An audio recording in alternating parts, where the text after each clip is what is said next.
Vienna Convention on the Law of Treaties. Article 12. Consent to be bound by a treaty expressed by signature. 1. The consent of a state to be bound by a treaty is expressed by the signature of its representative when a. The treaty provides that signature shall have that effect, b.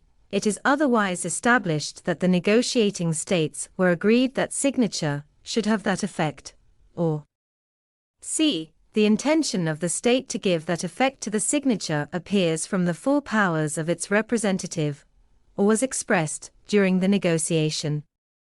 2. For the purposes of paragraph 1. A. The initialing of a text constitutes a signature of the treaty when it is established that the negotiating states so agreed.